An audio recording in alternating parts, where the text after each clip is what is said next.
多謝。早晨，今日係2025年嘅3月9日，今日係我備戰嘅休息日。呢條片咧係喺3月10號拍嘅，因為3月9號咧，我決定係俾自己放一個 break，全日攞嚟休息嘅，攞嚟飲食，攞嚟放鬆嘅。好，事不宜遲啦，咁啊回答一下大家嘅問題啦。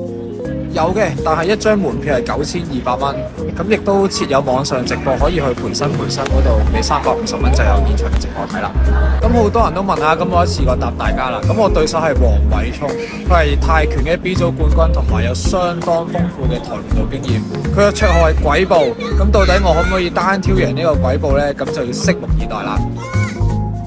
我見好多學生個情況都係好大壓力，然之後抱住好大嘅期望上場啦。咁不如試下換個諗法，就係唔再幫下，同埋將啲嘢順其自然，可能個結果會令你意想不到。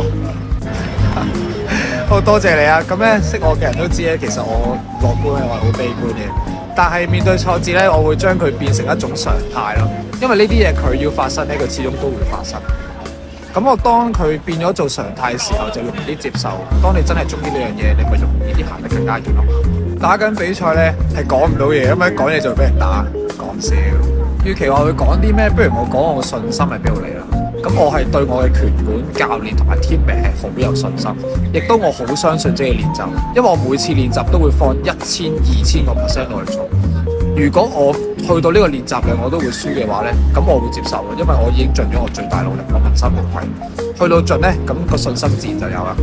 受過最嚴重嘅傷，咁啊睇到啦，個鼻係有啲事噶嘛，咁啊眼睛呢個位啦縫咗針啦，同埋眉毛呢個位都亂過針嘅，不過就冚住咗啊，係啦，冚住咗。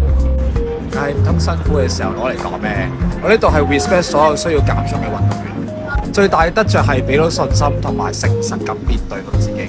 無論你日常係一個點嘅人，講幾多嘢，做幾多嘢，上到擂台嘅你一定係最真實嘅。如果有玩過比賽嘅朋友，我都相信佢嘅人生應該會比一般人嘅感受有多一個睇法。減重心得。咁你嘅 walking 體重咧2-3 kg 咧都係水分嚟嘅。咁如果你係競賽嘅2-3公斤咧，其實係唔需要脫水嘅。你只需要每晚夜晚唔食，下彎一個禮拜度咧，你自然咧就會落咗2至3 kg 啦。打拳咧並唔係健美比賽，我哋唔需要咁乾身嘅，我哋唔需要食咁乾嘅。我自己都會食得好肥，都會食飯。